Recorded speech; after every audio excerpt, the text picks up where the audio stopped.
lamentablemente. Bueno, ya saben quién está con nosotros, chicos, que fue un suceso. Les quiero decir algo. Desde que estuvo en Las Rubias el año pasado, es una estrella en todos los canales de televisión. No paran de invitarlo a nuestro querido embajador, que atrás de él tiene una escultura de quien, Rita Hayworth. ¿Qué es ese hiperrealismo que tenés atrás tuyo, Diego Guelar? Es Rita, efectivamente. Es Rita, ¿qué es un hiperrealismo? Es Art Deco norteamericano de la década del 50. Encontré un anticuario en Bruselas, cuando fui embajador. Claro, fuiste embajador en Bruselas. Fuiste embajador. Estoy hablando con Diego Guelar, que es abogado, político, diplomático, ha sido embajador, no sé, desde China, la última vez del 2015 al 2019, fueron Brasil, Estados Unidos, la Unión Europea, en todos lados, la verdad que es un placer. Y estoy contando que cuando viniste a Las Rubias, allá cuando estábamos en NET, fuiste tal el suceso, como nosotras que somos un suceso, todos los programas querían tenerlo al embajador Guelar, lo llamaban como locos. Has estado, esta semana te he visto en varios programas. Así anoche, que, anoche con Viviana Canosa. Exacto. No, anoche no, el otro día. Anoche. No, es repetido anoche, pero el no, fue la semana pasada. Claro, no, es otra vez. Estuve hace 3 semanas y estuve ahora, son 2 programas diferentes. ¡Ay, qué éxito! Luciendo anteojos, todo al tono. Ayer me impresionaste, Diego. El otro día tenía anteojos azules. Sí, reloj azul, pero qué coqueto. Bueno, Diego ha sido embajador muchas veces de la Argentina. La Argentina ha pasado por muchos gobiernos, muchas situaciones. ¿Involucionó la Argentina? Sí, decididamente. Nosotros somos menos país que el que éramos en 1960. O sea, tenemos 60 años continuos de involución y 60 años continuos de fracaso. Hoy no hay nadie que pueda tirar la primera piedra. Esto es, quizás nos pueda ayudar para llegar a un gran acuerdo de unidad nacional, saber que todos nos hemos equivocado. Exactamente, decís 60 años de errores continuos, 60 años de fracasos. Un sociólogo diría, ¿dónde está nuestro error? ¿Quién fracasa? ¿Las ideas, los hombres, la política, el pueblo, la mala elección? ¿Qué es lo que fracasa? No, nosotros somos un proyecto de nación inconclusa. Eso que hoy llamamos la grieta, que es una palabra más novedosa, sí. Horrible, pero viene desde ahora que estuvimos rememorando la primera junta, las internas de la primera junta, ya preanunciaban la grieta. Después se oficializó unitarios y federales, desde ahí más. Hubo un periodo, curiosamente, y que creo que no rescatamos todavía históricamente en toda su dimensión, que son las presidencias del presidente Alfonsín, del presidente Menem y del presidente Duhalde. Los dos, uno les podrá achacar lo que cada uno no quiera, pero no trabajaron teniendo la grieta en la cabeza. Ellos pensaron en términos de unidad nacional. A partir de la crisis del 2001-2002, volvimos a la metodología de la grieta. No la inventaron, no la inventó Néstor Kirchner, pero la recuperó esa historia de 200 años de matarnos los unos a los otros. Mirá la lista de nuestros patriotas y vas a ver que la mayoría murieron en el exilio, o presos, o asesinados. Si nosotros tenemos una historia muy violenta de desencuentros que le ocurre a muchas naciones. En el caso de China, vengo de China. China pasó de 1850 a 1950 lo que ellos llaman el siglo de las humillaciones. Fue un siglo marcado por invasiones extranjeras, guerras internas, la última ocupación japonesa. Fue horroroso. Fue un siglo de sombras. Yo digo, nosotros estamos pasando 6, 7 décadas de sombras. Es momento de salir de ese cono de oscuridad, ¿no? Sí, pero ¿qué nos hace salir del cono de oscuridad? Porque ahora todo el mundo dice que el ancla es terrible, que estamos en el fondo del mar prácticamente. No, ahora estamos en el estado de perfección. Es decir, la tormenta perfecta, las 7 plagas. Estamos en el horno, como se dice. El COVID, el default, la inflación, la desocupación, la recesión, me estoy olvidando de una. Una acción te estás olvidando, pero no importa. El conflicto con toda que no funciona. Y sin embargo, con todos nuestros vecinos. Y sin embargo, Argentina en la epidemia de 1918 salió muy bien parada, a pesar de que había una pandemia, a pesar que era la gripe, y salió muy bien, no como en esta oportunidad. No estamos mal. Yo creo que estamos con una crisis de miedo. No estamos mal en términos de pandemia. Fue muy bueno el efecto. No, digo en términos económicos. Digo en términos económicos. Pero por eso, de la gripe, cuando salimos de la epidemia de la gripe española respecto de ahora. Sí, estábamos en otro momento de la historia. Claro, Argentina estaba en un momento de expansión económica. Pero ahora estamos en la tormenta perfecta. Y por lo tanto, curiosamente, esa frase tan trillada de que toda crisis coincide con una gran oportunidad, es así. Hoy estamos, sin lugar a duda, la peor crisis de la historia argentina. Nunca coincidieron todos los planetas en forma tan negativa.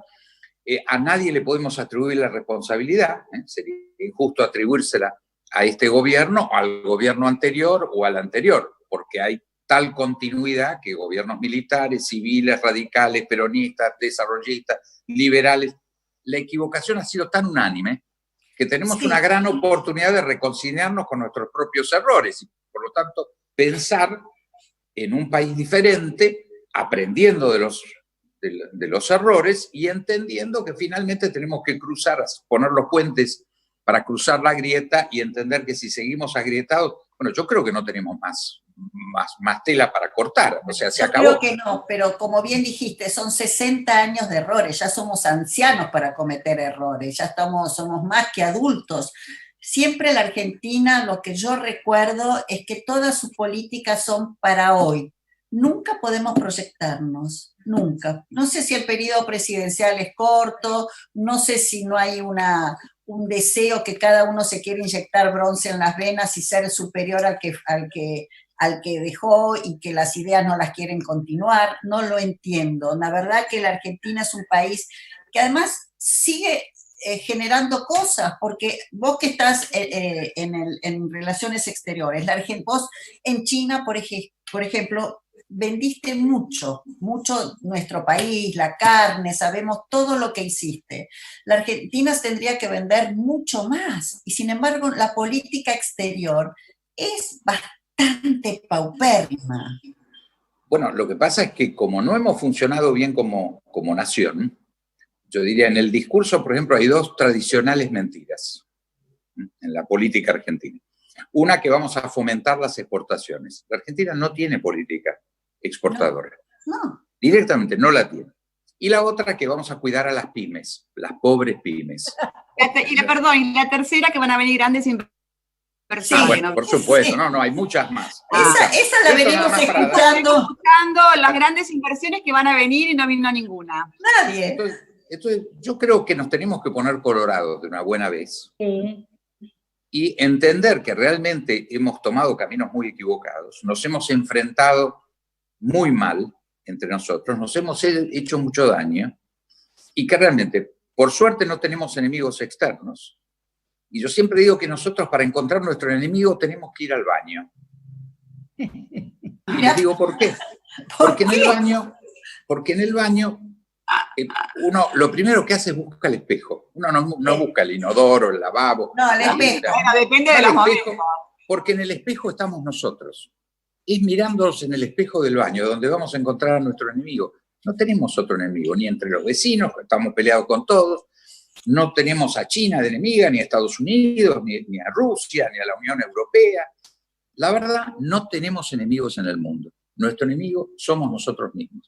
Si no entendemos eso y rompemos esa lógica, que creo que al día de hoy todavía no la hemos roto, bueno, seguiremos retrocediendo. No hay límite para retroceder. La historia es una rueda de piñón libre. ¿Va para adelante o va para atrás? Es nuestra decisión. Sí, es lo clásico en psicoanálisis, el amigo y el enemigo en uno mismo, ¿no es cierto? Siempre hay una parte que te decís voy para adelante y la otra que te dice vamos a retroceder. Pero decime una cosa, digo, China, que es un país hiperevolucionado, todo lo que se vende, todo de China se vende al mundo, la verdad que es impresionante. ¿Por qué tienen esa fama de mentirosos y que ahora con el COVID se los acusa mucho de mentirosos? Bueno, yo creo que tienen una concepción diferente de la verdad y de la mentira. Esto es cierto. No, la verdad es una sola y la mentira también. No, pero eso es en nuestra moral. Nosotros tenemos un sistema que proviene del vicio y la virtud, del bien y del mal, de Dios creador.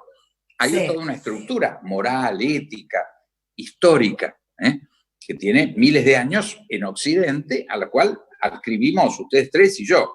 Sí. Adscribimos inclusive cuando violamos esos principios. Siempre tenemos un semáforo rojo. Mentira chiquitita pasa rápido, mentira mediana nos preocupa, mentira grande no nos deja dormir. Después la lo podemos mentira hacer. Piadosa es la que siempre se disculpa.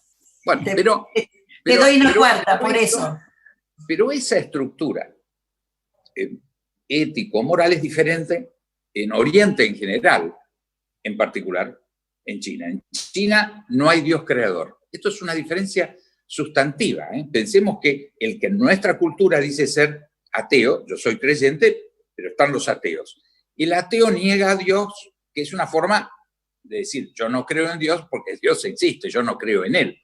Ahí está, Dios es una pieza central. El bien, el mal, Dios creador, lo trascendente, lo inmanente, son valores que aunque no los pensemos, y normalmente no lo estamos pensando en nuestra vida cotidiana, pero está muy presente, está en nuestro inconsciente colectivo en una dimensión extraordinaria.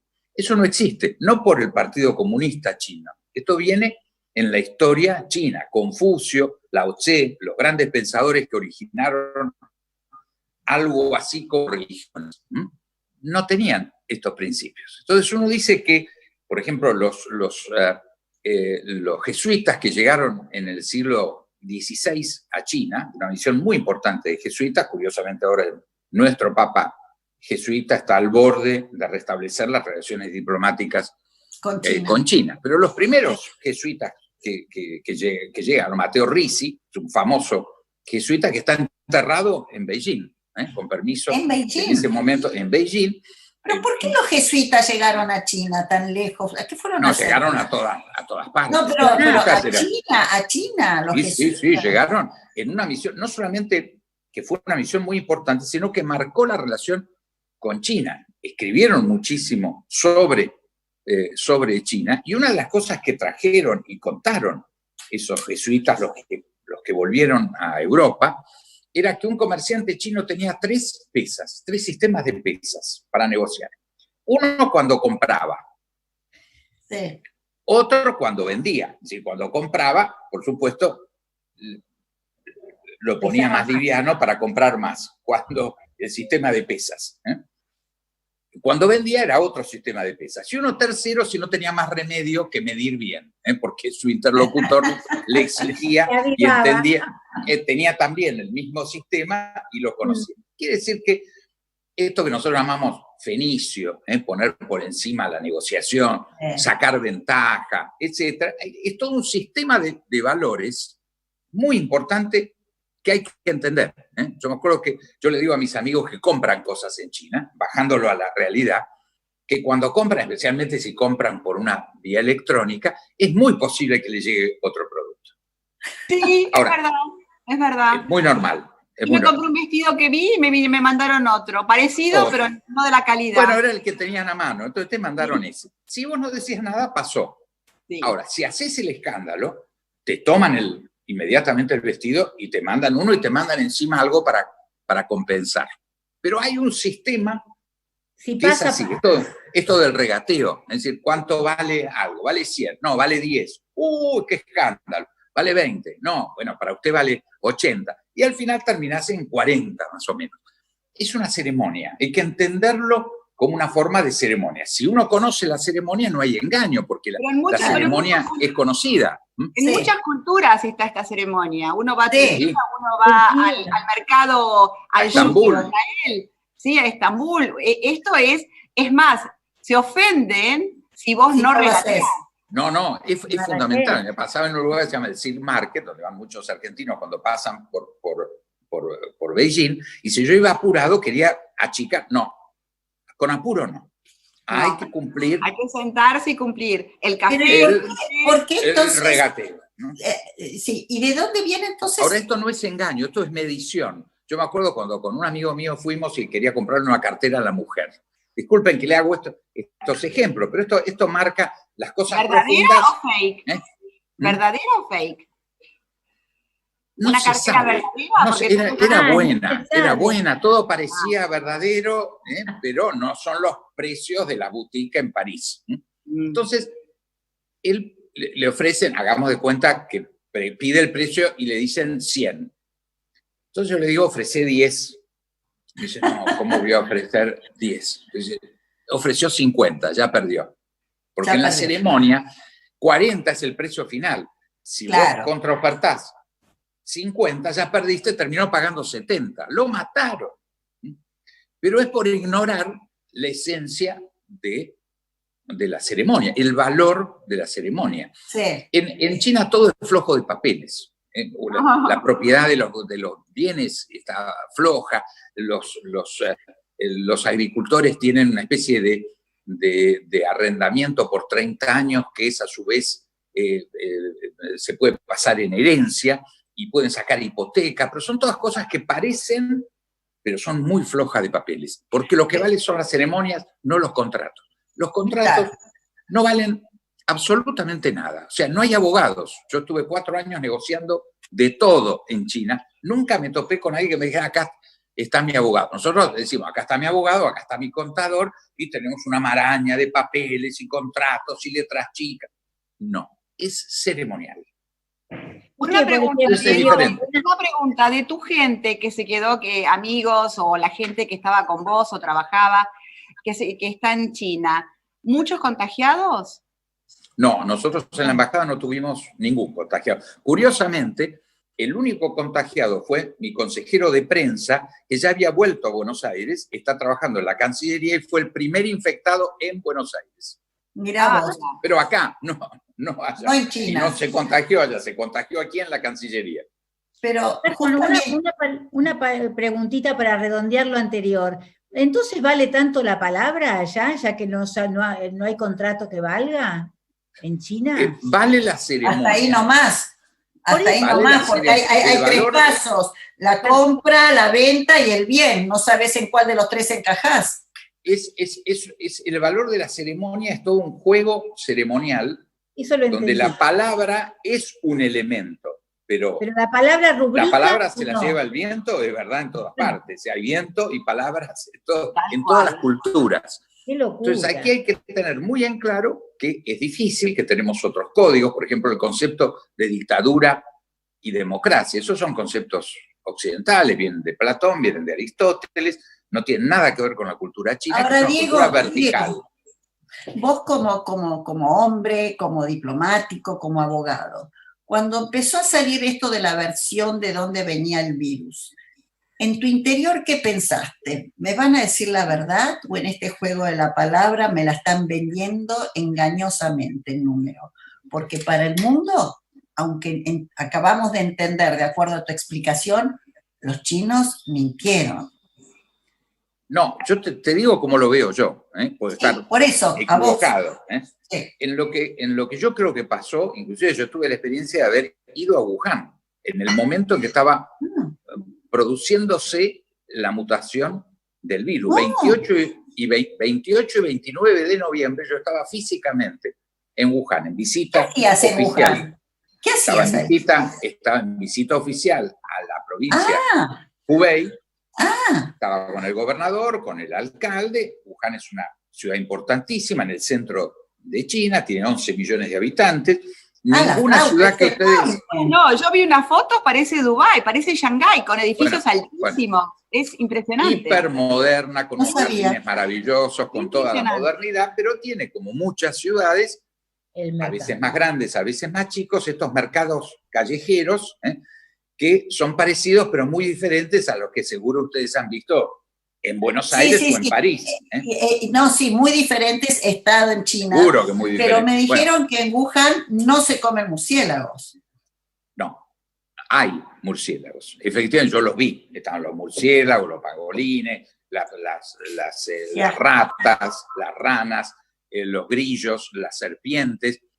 Forman parte de una tradición del hambre. En China se vivió en esos 100 años de humillación unas hambrunas imposibles de comparar con nada que nosotros conozcamos. Entonces, ¿cómo compensaban con proteína un tazón de arroz? Con estos animales salvajes. Claro. Esto era una necesidad de supervivencia. Hoy no es así. En Wuhan salís a la otra cuadra del mercadito lleno de estos animales, y te encontrás con los supermercados más modernos, con todos los controles sanitarios, con productos de todo el mundo, pero hay hoy un dato folclórico. Entonces, el coronavirus es lo que yo he llamado en alguna oportunidad como si fuera el chorivirus. Imagínate que camino por la Ruta 2, camino a Mar del Plata, nosotros también tenemos murciélagos. Acá yo vivo en Retiro, donde estoy en este momento, y hay una invasión de murciélagos de noche. Hace un mes. Bueno, acá de noche, yo estoy en un piso 20, tenemos que cerrar las ventanas, porque puede entrar un murciélago. Entonces, esto de camino a la Ruta 2, de noche también hay murciélagos. Entonces un murciélago pica un chancho. El chacarero lo faena, y en un puestito en la ruta, chácate, se produce la mutación del virus, nos comemos un choripán en la ruta y tenemos el chorivirus 2020. Es esto lo que pasó. No hay más. La Agencia Nacional de Inteligencia de los Estados Unidos, que es un organismo que nace después de las Torres Gemelas, porque los americanos descubren por la comisión parlamentaria que investiga lo que pasó en ese caso, que había incomunicación entre el FBI, que es la Agencia de Seguridad Interior, y la CIA, que es la Agencia de Seguridad Internacional o Exterior. No se pasaban datos. Entonces crearon la Agencia Nacional de Inteligencia, esto tiene del 2002, 2003, o sea, es muy reciente en la historia americana, por encima del FBI y la CIA. Ellos estudiaron este virus. El informe oficial, totalmente contrario a lo que dice, a una de las cosas que dice Trump, es una máquina de decir cosas, pero una de las cosas que dijo fue que el virus se había producido en el laboratorio en Wuhan. Bueno, la Agencia Nacional de Inteligencia. Sí, pero en el mundo creo que no hay muchos laboratorios donde se fabrican virus, y en Wuhan hay uno de ellos. No, en Wuhan lo que hay es efectivamente un laboratorio que había estudiado, porque en China nació el SARS, que fue otro virus de hace 17 o 20 años. Qué casualidad, Y es un coronavirus también el SARS. Sí. También. Y así como llegó, se fue y ahí se perdió eso. Ahora, la Agencia Nacional de Inteligencia de Estados Unidos, en informe oficial, dijo: esto es un virus de mutación natural. Diego, una pregunta. ¿Tuviste esa oportunidad de encontrarte o frecuentarlo a Jinping? A Xi Jinping sí, tuve muchas reuniones con él, un personaje extraordinario. Sí, eso te quería preguntar. Él viene de toda una historia, porque siendo muy joven, su padre era secretario general del partido en el año 1966-67, cuando Mao comienza lo que se llamó la Revolución Cultural, un criterio muy de ortodoxia comunista. Cerró Mao todas las universidades. En la visión de ese Mao final, de los últimos 10 años de su vida, había una desviación capitalista ya en ese momento que había que anular. Entonces cerró las universidades como foco de formación capitalista, mandó mucha gente al campo, al padre lo metió preso, el padre de Xi Jinping fue preso, y Xi Jinping, que tenía 16 años en ese momento, tuvo que ir a una provincia remota, a un pequeño pueblito, a hacer tareas de alfabetización, y ahí estuvo 7 años, estuvo desde los 16, 17 años hasta los 22, 23 años. Xi Jinping es la primera generación que vuelve a la universidad, que fue en 1977, cuando Deng Xiaoping se hace cargo del gobierno y lanza la gran reforma y apertura. Xi Jinping fue de la primera generación, 1977, que vuelve a la universidad. Me parece que es una cosa impresionante. Bueno, pese a esta historia, él tiene una visión totalizadora de la historia. Esto es bueno para entender lo de la unidad nacional. Es decir, alguien que sufrió en carne propia, en su padre, que podía haber muerto en la cárcel, que fue maltratado, etcétera. Él unifica la historia. El padre del proceso revolucionario chino es Mao, no lo castiga la figura de Mao. Y sacó al pueblo del opio. Bueno, pero suman a Confucio y a Lao Tse como los grandes maestros de 2500 años atrás. O sea, hacen una visión sintética de la historia. Después uno puede opinar, pero la historia es una sola. Esta historia que nosotros seguimos peleando entre la que llamamos historia oficial y la historia contestataria o la revisionista. Y son como dos historias. Nosotros no hemos unido. Todavía hay gente que sigue rompiendo estatuas de Sarmiento en la Argentina. ¿Verdad? Decime, entonces, esta es la grieta histórica en la Argentina. Pero en China, ¿siguen viviendo con miedo la gente o no? No, es que ellos no viven con miedo. La historia de una sociedad vertical, donde la autoridad es un dato que se entiende como tal, ellos han vivido un proceso de transformación, de modernización, de mejora. Por ejemplo, en 1950 la expectativa de vida media de un chino era 35 años. ¡Qué bárbaro! Y hoy es 82. Pero viven hacinados. El pueblo ha recibido mejorías. No, mejoras extraordinarias. Sacaron 800 millones de personas en los últimos 40 años de la pobreza, a niveles de 20 millones por año. Entonces, por supuesto, te doy un dato, por ejemplo, de algo muy claro para comparar. Nosotros somos 45 millones y tenemos 500.000 policías, entre policías federales y provinciales. Sí. Los chinos son 1.400 y tienen 2 millones de policías. 2 millones, o sea, tienen muchísimo menos policía que nosotros. Entonces, uno no vive en un estado policial, ¿no? Pero están controlados sus movimientos por las cámaras, por el teléfono. No, el sistema de control es absoluto, la sociedad es vertical, es lo que nosotros llamamos una sociedad muy autoritaria, no hay libertad de prensa, todo eso es absolutamente ¿Todos trabajan? ¿Hay mucho trabajo? ¿Todos trabajan? Sí, hay un índice de desocupación muy bajo. Por ejemplo, todos los parques de Beijing, que son fabulosos, son realmente extraordinarios, los que se ocupan de cuidarlos son los jubilados, que tienen su pensión. Eso te quería preguntar. Los adultos mayores, ¿cómo son tratados? No, muy bien. Ellos en la época de hambruna tenían que sacrificar a los mayores. Es un dato de su historia muy doloroso, contrariamente a su propia filosofía e historia de honrar a los mayores. Estos 100 años de humillación, uno de los capítulos más dolorosos era abandonar a los mayores. ¡Qué terrible! Obviamente, con el bienestar, con este nuevo bienestar, hay un dato de enorme respeto y veneración por los mayores.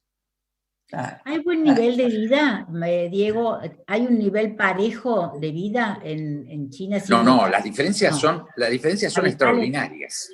Son abismal. Es el lugar donde hay mayor concentración de ricos hoy del mundo. Pero lo que hay es una gran inclusión social. Es decir, el principio de que la pobreza que existe sea una pobreza digna es su gran objetivo, que teóricamente la eliminación de la pobreza extrema, que hasta estadísticas de Naciones Unidas del año pasado eran 3% de la población, tenían que terminarla, según sus programas, en este año. Creo que se demorará 1 o 2 años, no más, donde la pobreza extrema desaparece totalmente.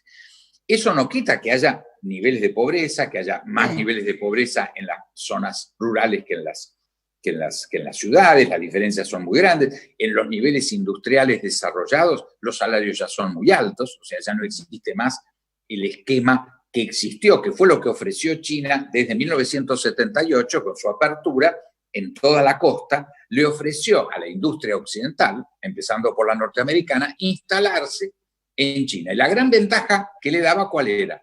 El bajo valor de los salarios. Claro. Esta es la realidad. Entonces, hubo toda una etapa, que ustedes la recuerdan, somos todos jóvenes, pero de larga memoria, que efectivamente uno decía, ¿qué viene de China? Baratijas, cosas que se rompen muy fácil, pero son muy baratas. Esa era la idea de China.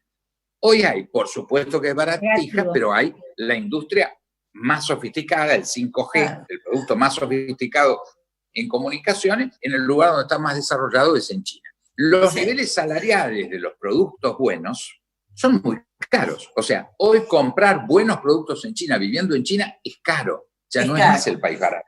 Entonces, por eso inclusive industria occidental, para buscar baratura, va a otros países asiáticos y ha trasladado. Claro, marca mucho la diferencia, porque antes decías, ay, es chino, se va a romper enseguida. No, ahora ya no se rompe enseguida. La verdad depende, podés comprar productos muy baratos y se van a romper. En esto es muy claro. Una camiseta que te la pones una vez y después la tirás, tiene que ser barata, y es barata, y podés comprar de esas camisetas en China. Y podés comprar productos carísimos, que inclusive son más caros que en Occidente. Es verdad. Yo me acuerdo cuando yo trabajaba en la casa Dior, lo único que les importaba era venderle a los chinos, a las boutiques en China, porque son muy, muy consumistas. Bueno, hoy es el mayor cliente. El mercado de los brillantes es impresionante en China. Diamantes amarillos, diamantes blancos, creo que ahora el mercado es solamente China.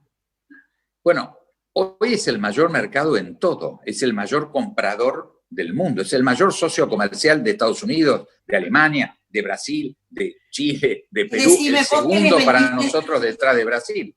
¿Vos que les vendiste tanta carne argentina, siguen comprando?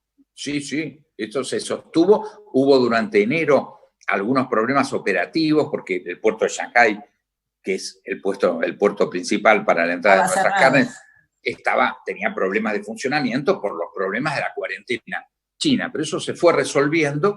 El año pasado cerramos con el 77% de la totalidad de nuestras exportaciones de carne a China.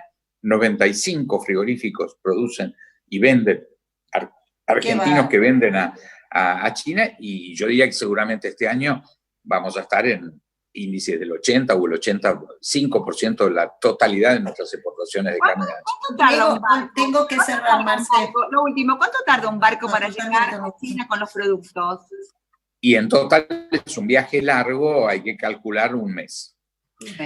Otra cosa, Dieguito, ¿volverías a China? ¿No te da miedo ahora?